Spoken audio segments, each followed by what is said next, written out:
Hola de nuevo, vamos a seguir con la clase anterior. De hecho, vamos ya a intentar usar el potencial vector para calcular la radiación de nuestra primera antena.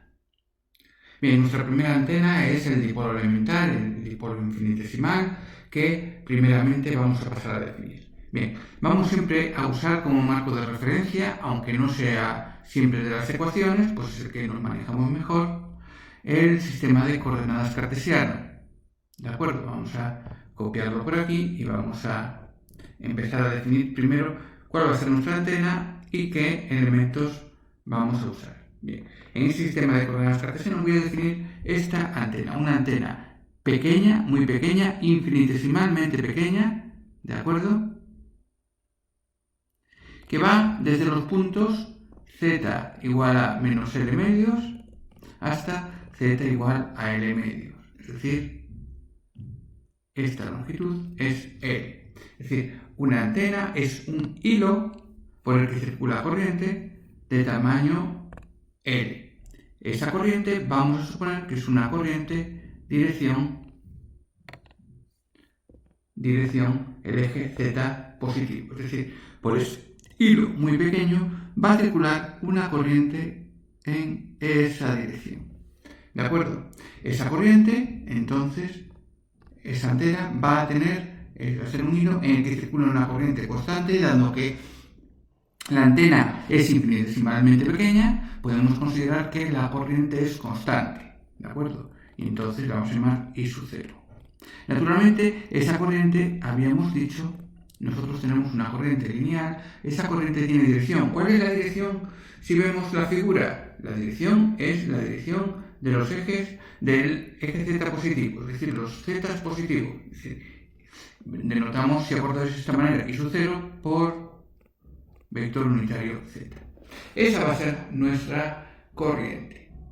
Bien, en este caso, cuando la antena es muy pequeña, se van a facilitar las cosas. Primero, ¿qué es lo que debemos aplicar? Debemos aplicar la ecuación del potencial vector. Aquí tengo la ecuación del potencial vector que vamos a pasar aquí y vamos a ver qué le ocurre. Bien, es la ecuación del potencial vector, la última que vimos, si os acordáis, la que estaba definido en función de la densidad de corrientes lineal, dado que es un hilo consideramos muy delgado, además de infinitesimalmente pequeño, es decir, tamaño L con L muy pequeño. Está bien considerar en ese caso también que el hilo es infinitamente delgado y por lo tanto podemos usar esa corriente. Es una corriente lineal, es decir, I sub 0 medido en amperios por Z. Al final de la clase daré la solución al asunto que teníamos pendiente, salvo si alguien me lo ha contestado. Si no me lo ha contestado, lo dejamos para la siguiente clase. Bien, apliquemos esa ecuación. ¿Directamente es poner esas ecuaciones? Sí, directamente es poner esas ecuaciones. Vamos a operar con ellas. Esto requiere un poquito de trabajo, algunas ecuaciones ya directamente me las voy a saltar y os la dejo a vuestra elección. El campo, el potencial vector en cualquier punto del espacio, lo podemos escribir como mu partido por 4pi integral. Bien, el contorno. ¿Cuál va a ser este contorno? El contorno va a ser una línea que va desde los z negativos a los z positivos. Es decir, vamos a diferenciar en z. ¿Y en qué puntos de z? Pues bien, desde menos L medios hasta L medios. Es una corriente que va en la dirección z, ¿de acuerdo? Entonces, directamente, si integramos en z desde menos L medios, estamos recorriendo ese contorno. ¿Cuánto vale I? Pues I vale I sub 0 por z. Y por este término de aquí, elevado a menos JKR partido por R. Diferencial de z. Vale. Pero fijaros aquí qué ocurre. Z unitario depende del punto en el que estamos. No, nosotros sabemos que en cualquier punto del espacio, Z unitario siempre es constante. No cambia según el punto del espacio que estemos, por lo tanto es una constante. I sub 0 lo hemos definido constante. Entonces, esa integral, fijaros que se nos simplifica un poco, puesto que sacamos las cosas fuera.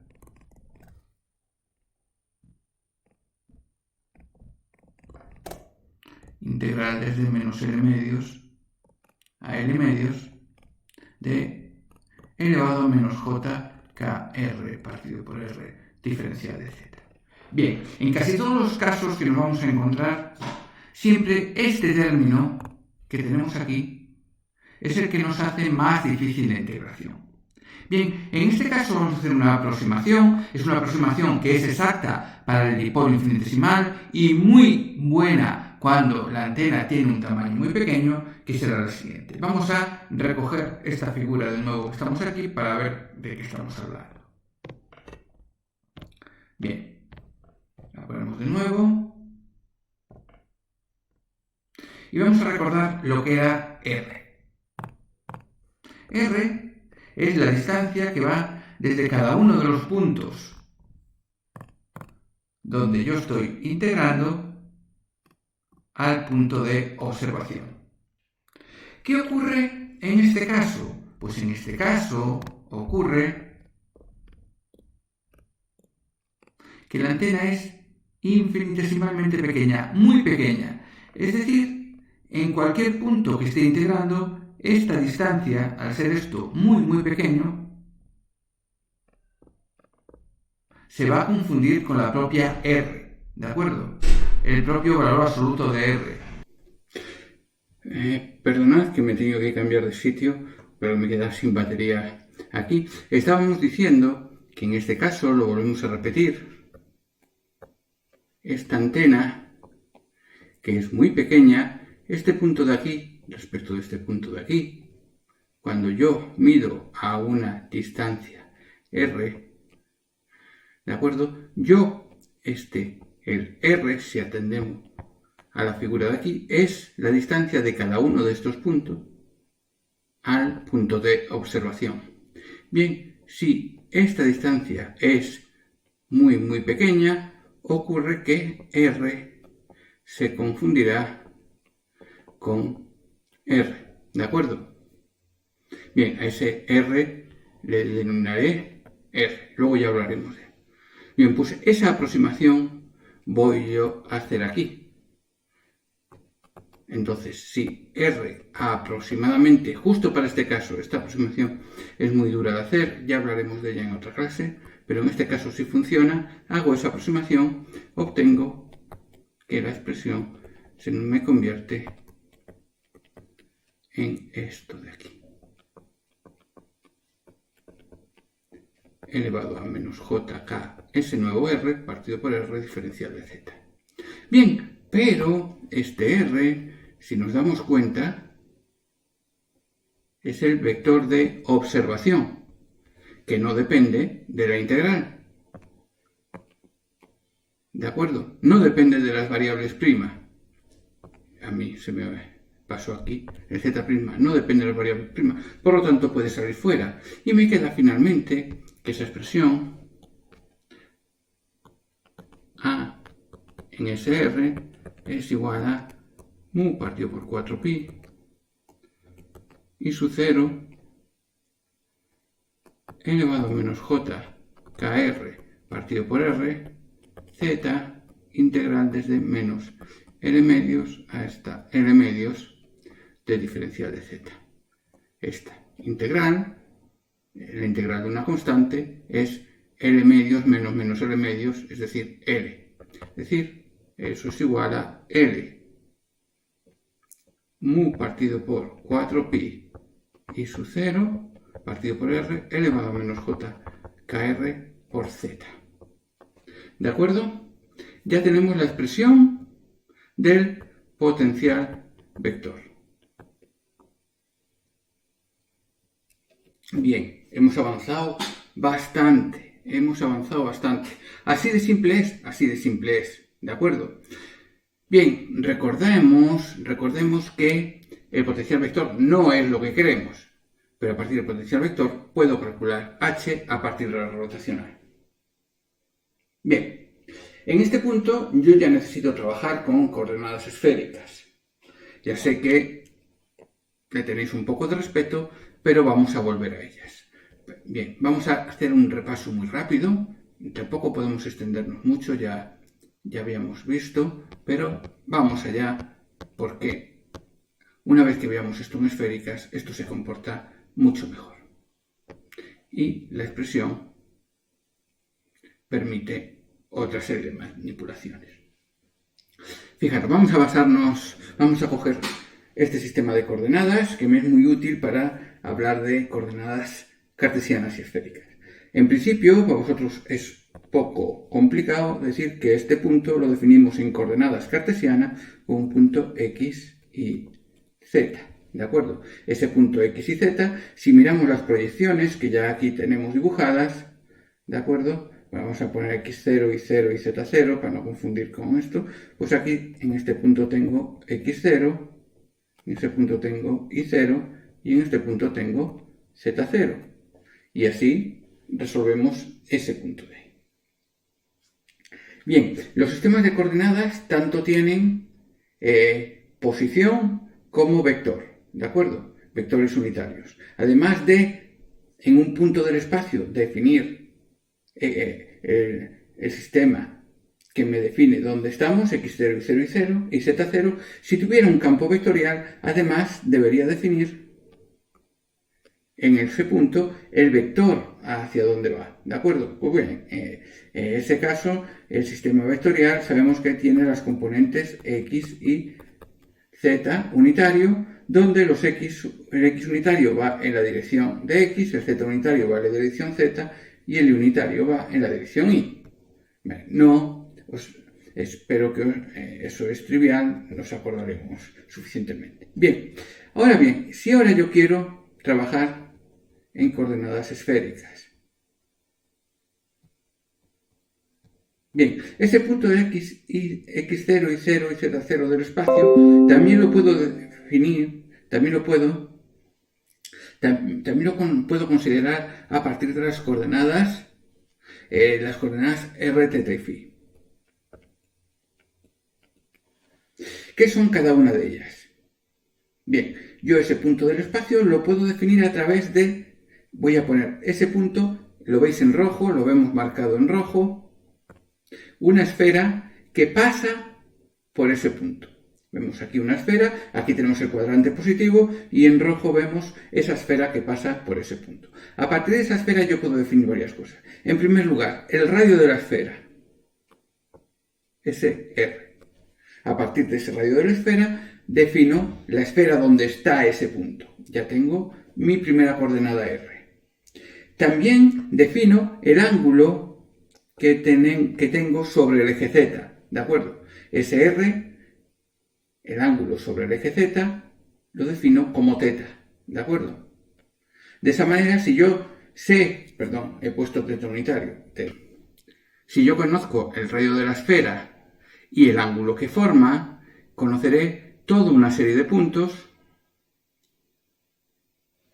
en esa esfera, ¿de acuerdo? Que tenemos ese mismo radio y ese mismo ángulo. Están más o menos en ese punto que tengo ya ahí. Ya casi tengo definido el punto R. Si yo defino el ángulo que tengo que forma respecto del eje ZX, es decir, si yo defino este ángulo como φ, ¿de acuerdo? Si lo miro en la proyección es ese ángulo φ, realmente ya sé localizar ese punto y ya tengo la coordenada φ. Esas son las tres coordenadas que nosotros manejaremos. Ahora bien, al contrario que en coordenadas cartesianas, las coordenadas esféricas, los vectores unitarios son dependientes del punto. ¿A qué me refiero con eso? Bien, en el sistema cartesiano, los vectores unitarios x, y y z no cambian, siempre tendrán esta dirección, esa sería z, z siempre tendrá esta dirección, esté en el punto del espacio que esté.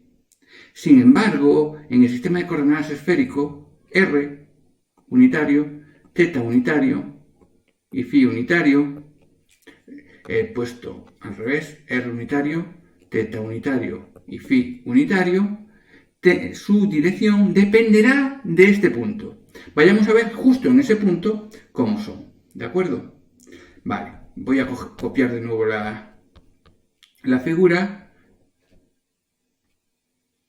y la empezamos de nuevo. Bien, en este punto del espacio, ¿cómo son los vectores unitarios r, θ y phi?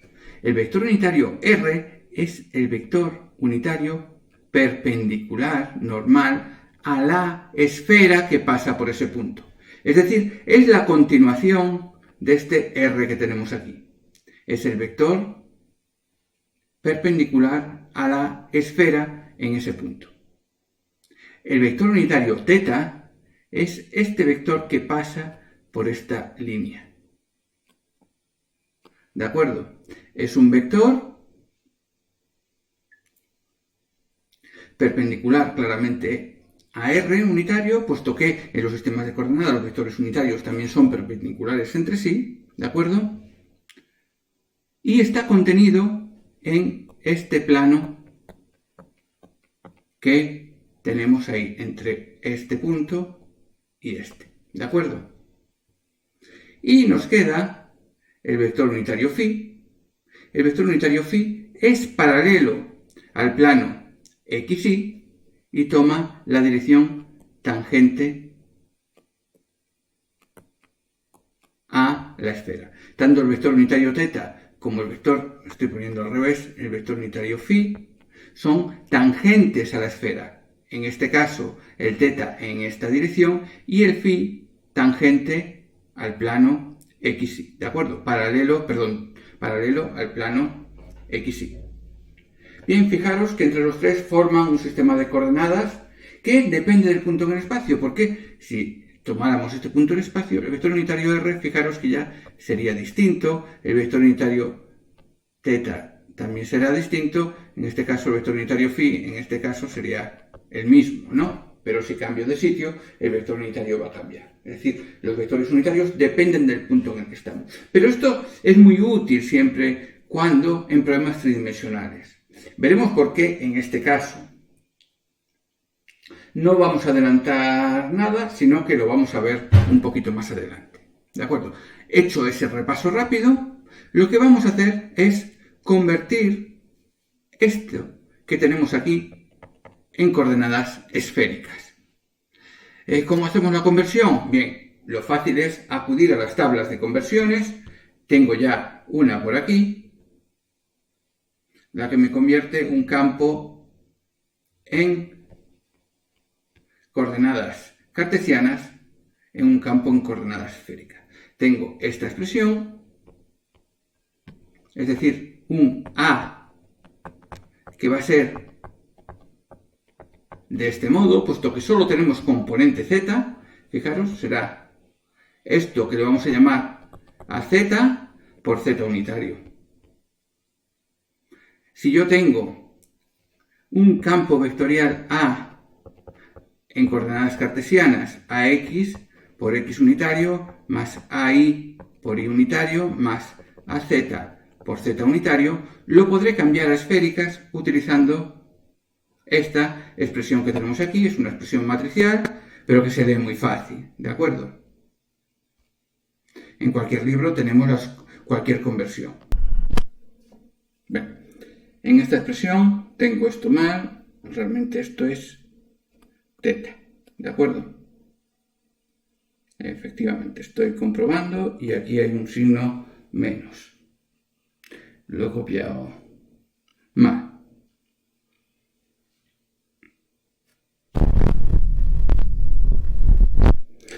He corregido la expresión de arriba, estaba mal. Aquí tenemos coseno de θ menos seno de θ y aquí tenemos menos seno de phi. Con eso lo que tenemos es que a su r, es decir, el potencial vector en la coordenada r es igual a coseno de θ por a su z y a su phi, a su θ, igual a menos seno de θ por a su y.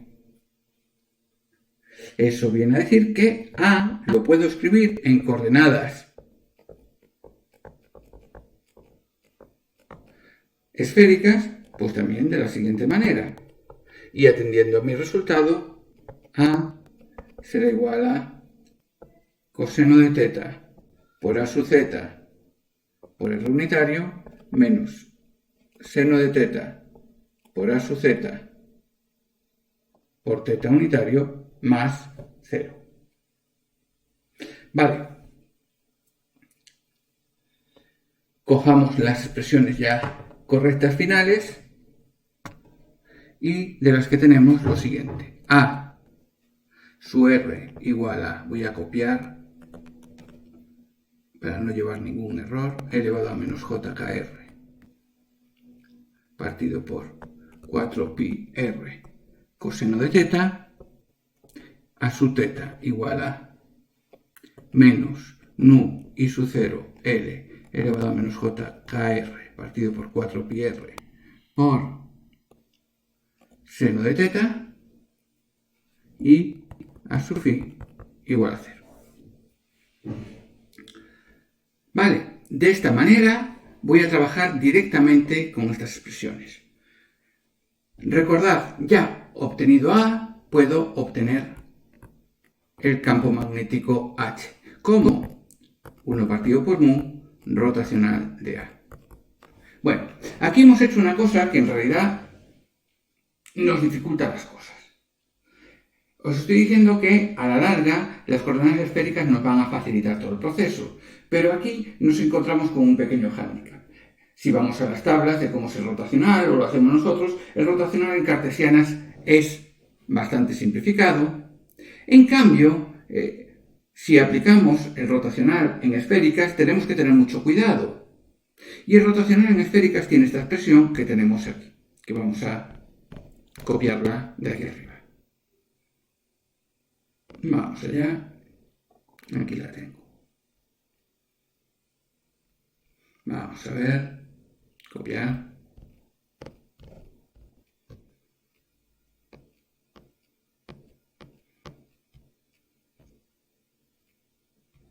Lo coloco aquí.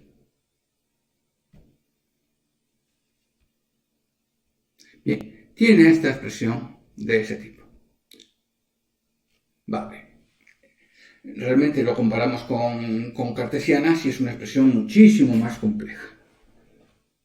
Vale, pero veremos que se nos van a simplificar las cosas. Por un lado, si vemos estas expresiones, tanto a su r como a su teta como a su phi no dependen de phi. Es verdad, ninguna de las expresiones depende de phi.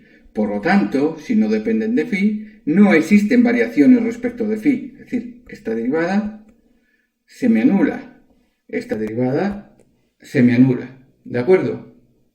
Por otro lado, no tengo componente según phi.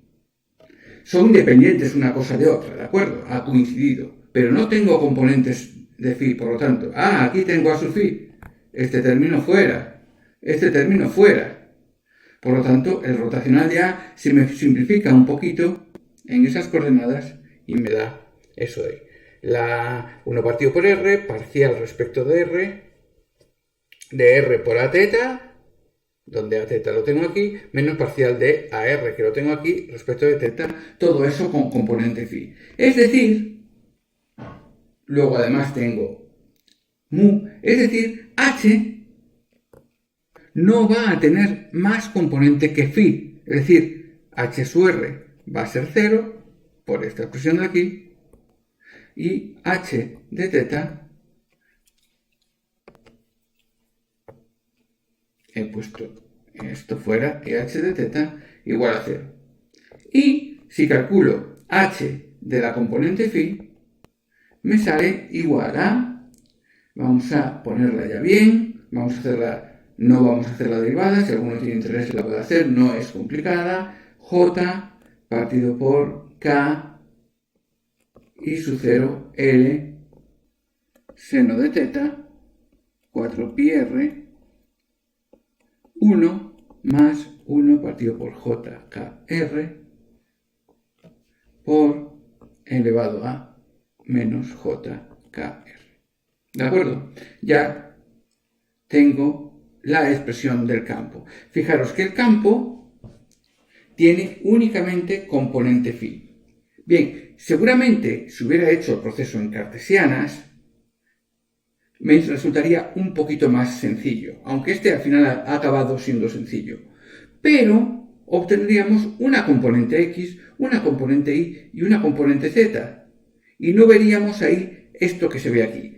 ¿Y qué es lo que se ve aquí? Que únicamente tengo componentes según phi. Luego vamos a ver qué significa eso exactamente. Pero esto ya es muy importante. El campo magnético tiene únicamente una componente si lo miramos en coordenadas esféricas. Nos facilita muchísimo las cosas. Vamos a calcular el campo eléctrico. ¿Cómo calcularemos el campo eléctrico? Pues a partir de las ecuaciones de Maxwell, como os decía en la anterior clase, E igual a 1 partido por J omega epsilon rotacional dH. Volvemos a tener problemas con los rotacionales, ¿de acuerdo? Pero si nos vamos a las expresiones de aquí arriba de nuevo, vamos a ver cómo opera el rotacional aquí. H únicamente tiene componente phi, por lo tanto, este fuera, únicamente tenemos componente phi, este sí lo tiene, no tenemos componente θ, no tenemos componente r, no tenemos componente θ, no tenemos componente r, ¿de acuerdo? Es decir, vamos a tener una expresión con una componente según r y con una componente según θ. Si lo calculamos, tenemos E sub r, vamos a copiar de nuevo las expresiones para tenerlas bien, igual a eta y sub 0, L coseno de θ partido por 2pi r cuadrado, 1 más 1 partido por JKR por e elevado a menos JKR. E sub θ igual a J, eta, K y sub 0, L seno de θ partido por 4pi r, 1 más 1 partido por JKR menos 1 partido por KR cuadrado por elevado a menos JK. Es decir, se nos complica un poquito. Como hemos visto de la expresión aquí, ¿de acuerdo? La componente phi es 0. Bien. En la próxima clase vamos a analizar un poquito mejor esto, porque no están las cosas tan claras. Vamos a analizar mejor estas expresiones, pero vamos a darnos cuenta de una cosa. ¿Qué es lo que presuponemos de un campo electromagnético? Bien, las cosas que tenemos presupuestas de un campo electromagnético es, bien, campos eléctricos perpendiculares a campos magnéticos y a su vez perpendiculares a la dirección de propagación. Bien, vayamos a ver, cojamos la antena en este punto de aquí y cojamos el punto de observación. Bien, lo primero a tener en cuenta es ¿qué es lo que aparentemente para nosotros es la dirección de propagación? Pues es muy fácil, si la antena está aquí y el punto está aquí y miramos aquí, la onda electromagnética parece provenir de aquí, por lo tanto la dirección de propagación en ese punto será eso de ahí. ¿Y con qué coincide eso? Cuidado, qué bueno, esto coincide con la dirección R unitario. En cualquier punto, si mi antena está centrada en el origen, en el punto del espacio donde estoy calculando, la dirección de propagación se supondría que sería R unitario. ¡Ay, qué bien! Las coordenadas esféricas ya me están diciendo, sin necesidad de nada, cuál es la dirección de propagación en cualquier punto del espacio. La que aparentemente va a ser, la que para nosotros al final va a ser. Si yo estoy en este punto y la antena está aquí, naturalmente la radiación parece provenir de aquí y la dirección de propagación, por lo tanto, será esa. Los campos, el campo eléctrico y el campo magnético, entonces serán perpendiculares a la dirección de propagación. Si son perpendiculares a la dirección de propagación y el vector unitario es R, tendrán componentes θ y φ.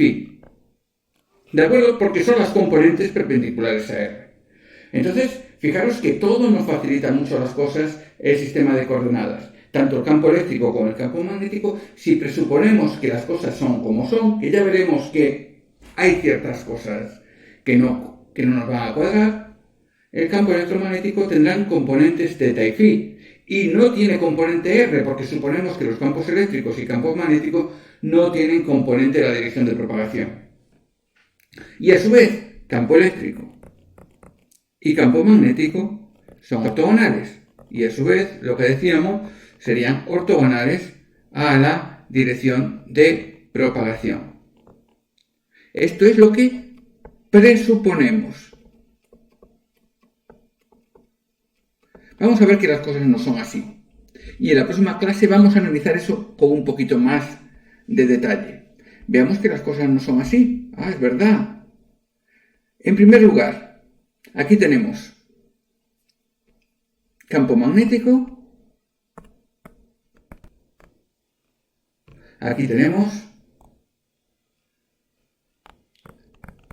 campo eléctrico. ¿De acuerdo? Voy a hacerlo un poquito más pequeño, que lo veamos en la misma transparencia. Ahí está. ¿Son perpendiculares campo eléctrico y campo magnético? Sí. Fijaros, si hago el producto escalar, HR por R más Hθ por Eθ más Hφ por Eφ. HR por R, HR es 0, 0. Hθ por Eθ, Hθ es 0, 0. Hφ por Eφ, Eφ es 0, 0.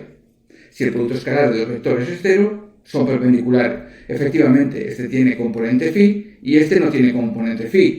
El único componente que tengo en H son ortogonales. Perfecto, se va cumpliendo. ¿H es ortogonal a la dirección de propagación R? Pues sí, porque no tenemos componentes en un R. Eso es simplemente ser ortogonal, que no tengamos componentes según esa dirección. No tenemos componentes en esa dirección. Perfecto. ¿No tenemos tampoco componentes según la dirección de propagación en el campo E? Anda, sí. Hay componentes del campo eléctrico según la dirección de propagación. Esto no nos lo esperábamos. Entonces, cuidado con eso que hemos presupuesto porque algo hay más allá. Además, vamos a ver al principio de la siguiente clase que esta componente es fuertísima, mucho más fuerte que cualquier otra componente que tengamos ahí. Ahí algo ocurre. Algo ocurre cuando estamos cerca de la antena y algo ocurre cuando estamos lejos de la antena. Estas expresiones, la de E y H, se comportan de una manera muy distinta, el comportamiento es muy distinto si yo estoy en el dominio cercano a la antena o en un dominio lejano de la antena. Vamos a ver que efectivamente aquí eso que presuponíamos, el campo eléctrico, campo magnético, ortogonal a la dirección de propagación, es cierto. Pero vamos a ver que aquí el comportamiento del campo electromagnético es rarísimo. Es rarísimo. Se dice esta es la zona reactiva y esta es la zona propagativa o zona de campo cercano y zona de campo lejano. Bien, eso lo veremos en la siguiente clase. Hasta la siguiente clase.